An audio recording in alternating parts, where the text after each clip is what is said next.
उन्हाळ्यात शरीराला थंडावा देणारं हे पण मी 4 आंब्याचं करणार आहे. मी कुकर वापरत नाही, त्यामुळे मी कुकरमध्ये आधी उकडायला टाकले होते. त्याचा आता मी गर काढून घेणार आहे. ते चिमट्यानं आधी मी गरम असल्यामुळे मी प्लेटात काढून घेतलं आहे आणि आता ते गर काढून घ्यायचा आहे याचा. हे खूप आता गरम असल्यामुळे मी चाकूने थोडंसं कट मारून घेते, म्हणजे थंड लवकर होईल. आणि हे पण खूप उन्हाळ्यामध्येच आंबे कच्चे भेटतात, त्यामुळे उन्हाळ्यामध्ये उन्हापासून संरक्षण, उष्णता, तोंड येणे, असं कमी शरीरात कमी पाणी पडणे, ह्यासाठी तर खूप चांगलं आहे. हे नेहमी पण उन्हाळ्यामध्ये केलं पाहिजे, म्हणजे मुलांना शरबत म्हणून प्यायला चांगलं आहे. आंबा खूप आंबट आहे, त्यामुळे मी गुळाचं प्रमाण जास्त घेणार आहे. त्यात थोडंसं मीठही टाकलं आहे आणि क्रश करून घेणार आहे गूळ. आता हे क्रश केलेलं गूळ मी बाजूला ठेवते आणि थोडी विलायची घेते. मी विलायची पोलपाट्यावरच मी सोलून त्याला बेलण्याने क्रश करून घेणार आहे. मिक्सरवर कसं थोडा 4-5 विलायची असल्यामुळे मिक्सरवर होणार नाही, त्यामुळे आपण साखर किंवा हे असंही टाकून आपण हे बेलण्याने क्रश करून घ्यायचं. खूप चांगलं बारीक होतं ते.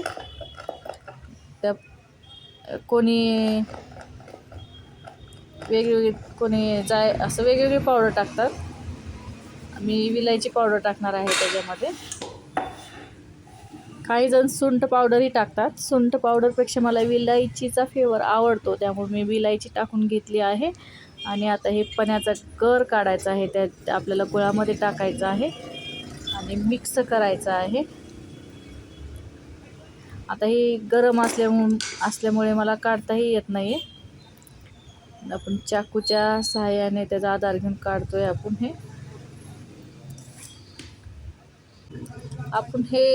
आपण गर काढून घेऊन हे मिक्स करून जरी ठेवलं ना, पाहुणे रावळे वगैरे आले तरी ना आपल्यात अचानक, तर आपण चहापेक्षा हे पण दिलं तरी ते बाहेरून आलेले असतात, त्यांची थकानसुद्धा कमी होते.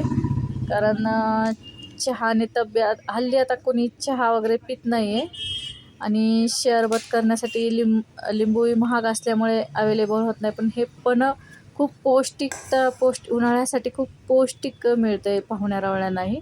त्यांचा पाहुणचारही आपण जास्त चहा पाजून त्यांचं पित्त वाढवून हे असं, म्हणजे पाहुणचार करण्यापेक्षा आपण हे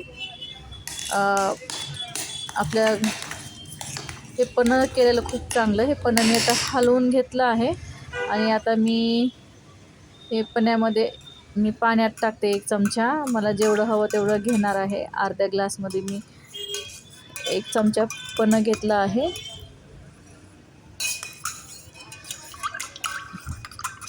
हे खूप छान होतं आणि हे आंबट आंब्याचंच खूप छान लागतं.